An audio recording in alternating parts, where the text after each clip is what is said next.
Durante mucho tiempo, el trabajo de un desarrollador se entendió más o menos de la siguiente forma. Te asignaban una tarea, escribías el código, abrías un pull request y seguías con la siguiente. Pero el desarrollo de software está cambiando. Hoy, con herramientas como Cloud, Copilot, Codex, etc., un solo desarrollador puede crear un montón de cosas en muy poco tiempo, cosa que antes necesitaba de un montón de trabajo y equipos completos. Y esto genera una pregunta importante. Si escribir código cada vez es más rápido, accesible y fácil, ¿qué es lo que realmente te diferencia de un buen desarrollador? Y es ahí en donde aparece un perfil que cada vez suena más, el Product Engineer o el ingeniero de producto. Un Product Engineer sigue siendo un desarrollador de software, escribe código, crea funcionalidades y resuelve problemas técnicos.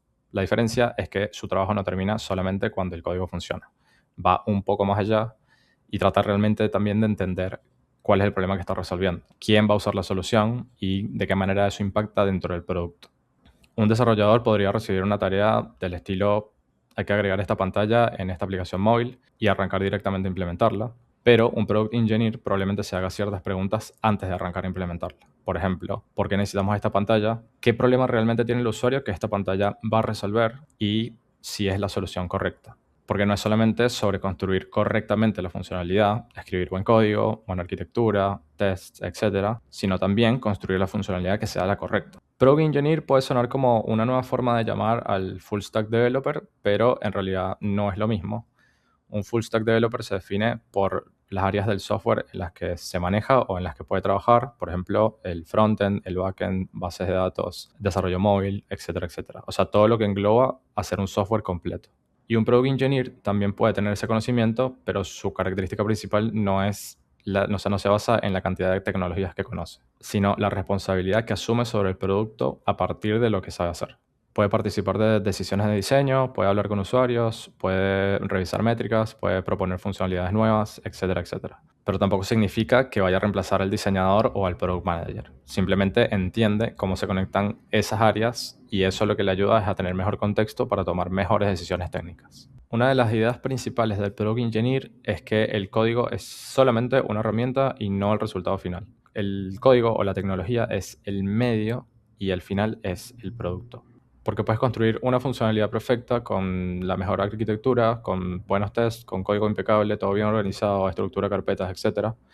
Pero si nadie utiliza la funcionalidad o realmente no resuelve el problema que tiene el usuario o le crea una mala experiencia, entonces no fue una buena solución para el producto. Y eso no significa que la calidad tiene que dejar de importar. Obviamente importa porque a mayor calidad el producto se va a desenvolver mejor. Pero esa calidad en la funcionalidad tiene que estar al servicio del producto. Un Product Engineer no empieza pensando, quiero resolver esto con esta tecnología. Probablemente lo primero que piense sea, quiero resolver este problema o crear esta experiencia en el producto y después ve qué herramienta va a usar. Porque como dije, el código o la tecnología es solamente el medio. Ya y a este punto, con la inteligencia artificial, queda como en segundo plano, no importa mucho qué tecnología usas. Si al final el código ni siquiera lo vas a escribir tú.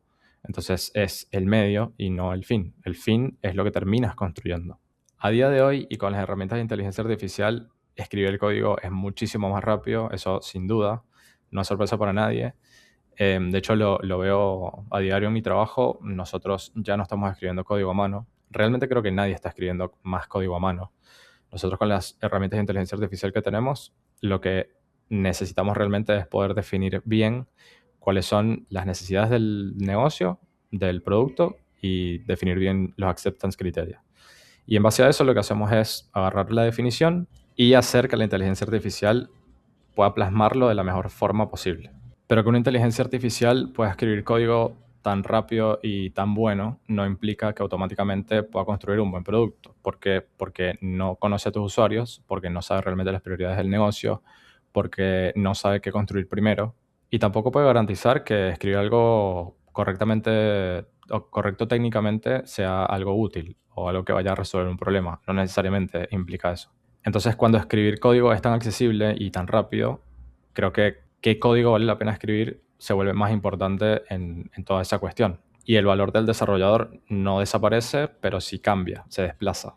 Creo que cada vez es menos importante quién escribe el código o quién escribe más líneas de código, sino quién puede realmente convertir problemas reales en soluciones útiles. Creo que hay dos cosas muy importantes que un Product Engineer tiene que tener muy en cuenta. Uno es estar cerca de los usuarios y dos es tener ownership y publicar temprano. Con lo de estar cerca de los usuarios me refiero a hablar con ellos, estar pendiente del feedback, ver cómo usan la aplicación y muchas veces también hacer de soporte. Porque muchas veces creo que hay una diferencia muy grande entre lo que pensamos que el usuario necesita y lo que realmente necesita. Y cuando tienes ese contexto, una tarea pasa a ser simplemente más que un ticket. Ahí es cuando te das cuenta que detrás hay una persona que no puede completar un flujo, que está perdiendo el tiempo con algo o que hay una funcionalidad que es súper incómoda de utilizar. Y eso cambia por completo la manera en la que trabajas y en la manera en la que priorizas las cosas. Y el segundo punto, el de tener ownership y publicar temprano, es porque cuando publicas una feature o una funcionalidad, no significa que el trabajo se terminó. De hecho, muchas veces las mejoras importantes vienen mucho después en el tiempo. Puede ser mejorar algún mensaje que sea más claro, un error que no consideraste, capaz o algún paso innecesario en un flujo específico, o incluso creo que sentarte con un usuario de tu aplicación y ver cómo usa la aplicación o cómo piensa sobre la aplicación es algo muy importante que te va a llevar rápido a tener feedback y poder mejorar o reemplazar una funcionalidad que directamente no funciona. Por eso es mejor publicar temprano, recibir feedback y poder tener la capacidad de cambiar las cosas mucho más rápido. Y aparte, el feedback que vas a recibir, lo vas a recibir de los usuarios y el que va a tener la fricción es el usuario. Entonces, mientras más rápido descubras qué es lo que tiene fricción, más rápido lo vas a poder arreglar. El ejemplo más claro que puedo dar es de una experiencia personal que tuve con mi aplicación, la aplicación de tu servicio, que si no la conoces te dejo una tarjetita por acá para que la veas, que de hecho lo cuento en uno de mis videos anteriores. Lo que me pasó fue que uno de mis usuarios no había podido verificar su cuenta y directamente le envié un mail para ver qué era lo que había pasado y fui a resolverle el problema. Y luego fui a la aplicación a agregar la feature que faltaba para que el flujo fuera más completo y no tuviera que depender de que soporte el arreglar el problema, digamos. Que tuviera una opción en la aplicación con la que pudiera resolver el problema de la verificación de la cuenta. Y otra cosa que puede pasar, que es muy importante, es que muchas veces pasas tanto tiempo construyendo una funcionalidad que desarrollas apego hacia la funcionalidad. Pero bueno, tienes que publicarla y muchas veces la funcionalidad que creaste no va a funcionar o directamente nadie la va a usar o nadie la va a entender. Entonces, ahí el Product Engineer no defiende la funcionalidad por el esfuerzo que le costó. En realidad no es leal a las funcionalidades, sino que es leal al problema del usuario. Porque si algo no funciona, vas a tener que estar muy dispuesto a cambiarlo, a simplificarlo o incluso a eliminarlo por completo. Porque el objetivo no es demostrar que la primera idea que tuviste era la correcta, sino encontrar la mejor solución posible, porque al final lo que importa realmente es el problema del usuario y resolver ese problema. Y hay algo con los Product Engineers que es que creo que realmente disfrutan mucho lo que es convertir una idea en un producto o en una solución. Por eso creo que es común que los Product Engineers tengan sus propios productos. Y construir un producto propio es algo que a veces te va a obligar a tomar decisiones que por ahí no aparecen solamente cuando tienes feedback. Tienes que decidir cuál es el problema que quieres resolver. También, como dije antes, tienes que estar dispuesto a cambiar algo o a eliminar algo que no funciona. Y creo que también te ayuda como a desarrollar un sentido de producto, o sea, tener la capacidad de darte cuenta cuando una funcionalidad es clara y es útil. Y creo que ese criterio se construye también prestándole atención a los productos que usamos nosotros mismos. Así que cuando uses una aplicación, fíjate en dónde hay fricción o fíjate en dónde es incómodo usar esa aplicación y luego piensa cómo lo mejorarías o cómo lo cambiarías y luego llévate esa mentalidad a las cosas que tú sí puedes cambiar. Y si todo esto del Product Engineer es algo que te interesa y te gustaría empezar a encaminarte en ese rumbo, creo que no hace falta que esperes a que en tu empresa te den el título de Product Engineer en tu puesto.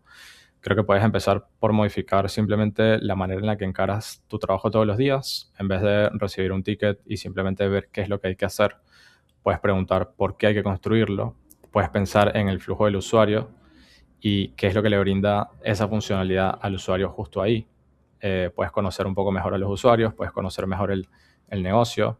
Si bien muchas veces no es necesario conocer 100% el negocio para hacer una funcionalidad, conocer 100% el negocio te va a permitir capaz desarrollar mejor y capaz tener más criterio y tener un criterio que te permita capaz proponer algo que tenga un impacto positivo en el producto. Y para finalizar, creo que el concepto del Product Engineer realmente representa bastante bien hacia dónde se está moviendo la industria o nuestro rol más en particular. Creo que la inteligencia artificial definitivamente no va a eliminar la necesidad de buenos desarrolladores, pero sí está cambiando lo que significa ser un buen desarrollador, porque saber programar y saber de arquitectura y todo esto va a seguir siendo importante, pero cada vez también va a ser más importante entender problemas, poder tomar decisiones y poder convertir ideas en productos que generen valor. Creo que ese es realmente el concepto del Product Engineer. No simplemente alguien que escribe código, sino alguien que usa la ingeniería para construir mejores productos. Y lo mejor de todo es que no tienes que esperar a que nadie te dé ese título, simplemente puedes empezar a pensar de esta manera a partir de hoy mismo. Este fue el video de esta semana. Si te gustó, no olvides suscribirte y nos vemos en la próxima.